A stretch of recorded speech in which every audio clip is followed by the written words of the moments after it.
Общими усилиями, какими вы сейчас видите на экране, было предложено проинспектировать затертости суппорта. Видно, конечно, сейчас хуёво, но что сразу бросается в глаза: вот эта дорога, которой нет здесь. То есть есть небольшое углубление, а не проточка. И не знаю, будет видно или нет, вот эти вот места тоже подзатерты. Это как раз внешняя сторона.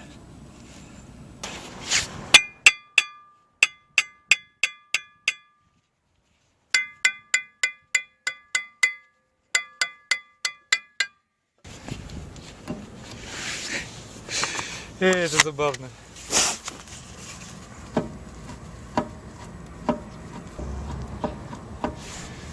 Чё-то, блядь, хрустит, блядь.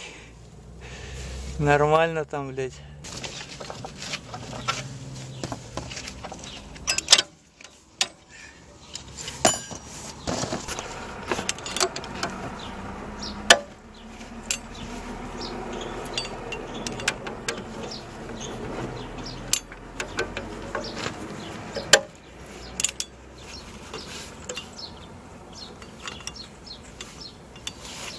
Вот прикипело немного.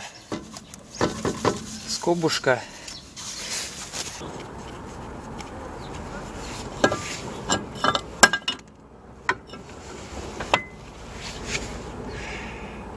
Печально как все.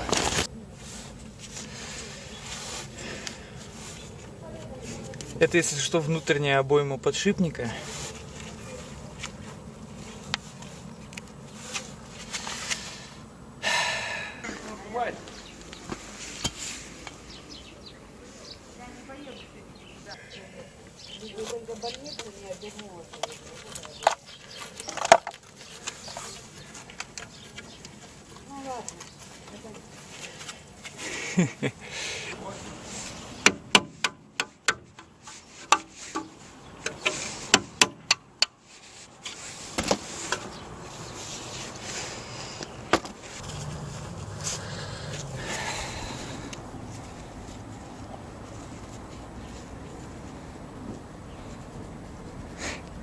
Хорошие ролики. Катались, наверное, там. Вот это борозда. Очень глубокая. И, судя по всему, когда в нее один из роликов квадратных западал, появлялся вот этот вот вой коровы, блядь, на низких частотах. Споткнуться нахуй можно.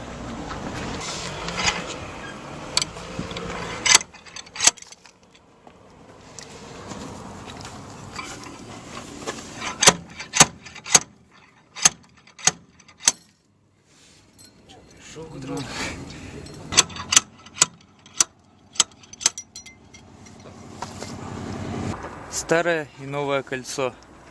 Можно видеть хорошую такую разницу.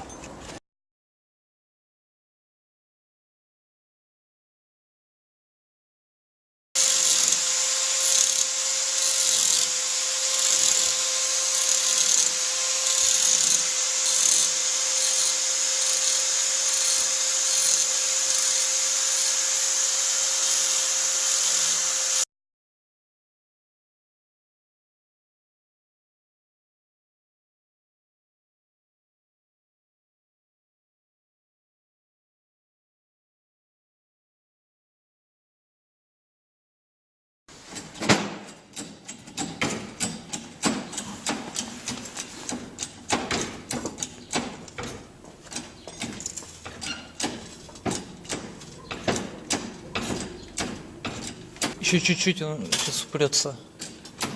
Все. Все.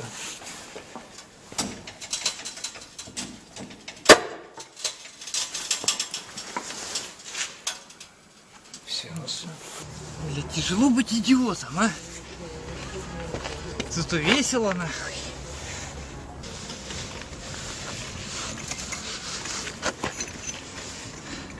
О!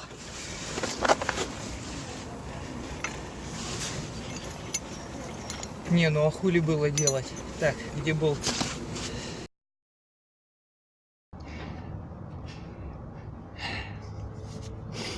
Не тяните, блядь, люди до усрачки эти болты. Им уже, сука, 30 лет. В общем, вот эта вот порнография у меня тут. Это чтобы не проворачивала скобу.